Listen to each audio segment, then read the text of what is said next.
Motorcycle নষ্ট হয়েছিল রিকন হোসেন নামের এক পুলিশ সদস্যের। সেই মোটরসাইকেল টেনে নিয়ে যান স্থানীয় এক গ্যারেজে। সেখানকার মেকানিক রিপন হোসেন মোটরসাইকেলটি দেখে শুনে জানান তিনি সেটি ঠিক করতে পারবেন না, নিতে হবে ভালো কোনো গ্যারেজে। মেকানিকের এমন কথা শুনে নিজেকে সামলাতে পারেননি ওই পুলিশ সদস্য।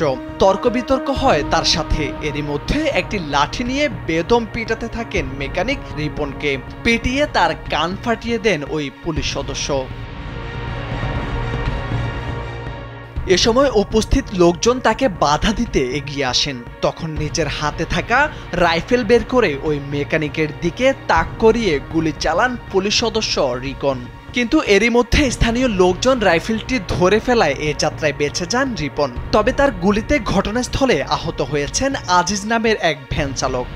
আমি ঢুকতেছি আর গুলি করলো। আলিম চাচা ছিল এই জায়গায়। ৪ জুন সকালে যশোরের ঝিকরগাছার শিওরদাহ পুলিশ পাড়ির সংলগ্ন বাজারে এই ঘটনা ঘটে। অভিযুক্ত পুলিশ সদস্য রিকন হোসেন শিওরদাহ পুলিশ পাড়িতে কনস্টেবল পদে কর্মরত আছেন। ভুক্তভোগী রিপন হোসেন যশোর সদর হাসপাতালে চিকিৎসাধীন আছেন। তিনি শিওরদাহ গ্রামের বাসিন্দা।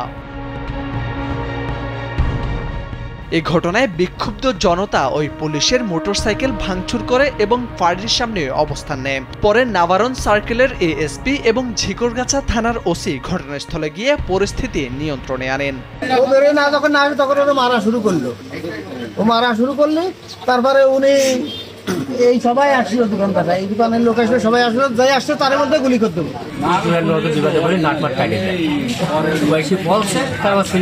স্যার আমি পারবার না, আমার চিড়িয়া নষ্ট, ঠিক আছে, আমার জ্বরটা পারে না, আমাদের পারে না।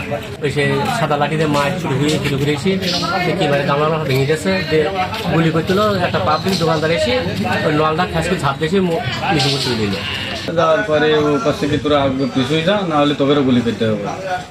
কাছে গুলি করিস বলো প্রতি মনে করেন যে আগে বলে বাট ধরেছি, ও মনে করেন ওই অবস্থায় গুলি করেছে।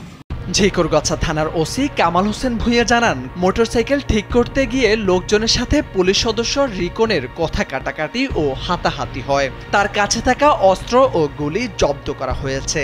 তার বিরুদ্ধে বিভাগীয় ব্যবস্থা নেওয়া হবে। অসাবধানতা বশত একটা গুলি বের হয়ে যায়, যাকে আমরা মিস ফায়ার বলি। পরে এখানে উত্তেজনা সৃষ্টি হয়, এলাকার লোকজন খুব উত্তেজিত হয়। পরে আমাদের সিনিয়র অফিসার সহ আমরা যাই, গেলে ওকে ক্যাম্প থেকে আমরা পুলিশ লাইনে নিয়ে আসি। অস্ত্রগুলি ওর কাছে সিজ করা হয়েছে, পুলিশ লাইনে নিয়ে আসছি। ওর বিরুদ্ধে এখন বিভাগীয় ব্যবস্থা গ্রহণ করবেন স্যাররা।